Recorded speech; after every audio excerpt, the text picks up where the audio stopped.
দেশের স্বার্থে বাংলাদেশ সেনাবাহিনীর আবারও বড় এক আত্মত্যাগ। কফিনবন্দি হয়ে দেশে ফিরল জাতিসংঘ শান্তিরক্ষা মিশনের ৬ শান্তিরক্ষীর নিথর দেহ। ১৪ ডিসেম্বর রবিবার সুদানের আবেই প্রদেশে সন্ত্রাসী ড্রোন হামলায় শহীদ হন তারা।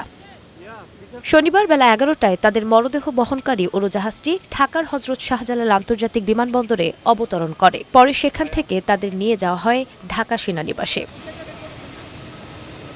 আইএসপিআরের এক বিজ্ঞপ্তিতে বলা হয়, নিহত শান্তিরক্ষীরা হলেন নাটোরের কর্পোরাল মাসুদ রানা, কুড়িগ্রামের ২ সৈনিক মোহাম্মদ মমিনুল ইসলাম এবং শান্ত মণ্ডল, রাজবাড়ীর সৈনিক শামীম রেজা, কিশোরগঞ্জের মেস ওয়েটার মোহাম্মদ জাহাঙ্গীর আলম, গাইবান্ধার লন্ড্রি কর্মচারী মোহাম্মদ সবুজ মিয়া।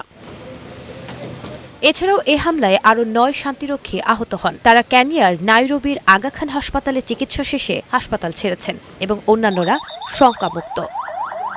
নুসরাত শারমিন, বৈশাখী সংবাদ, ঢাকা।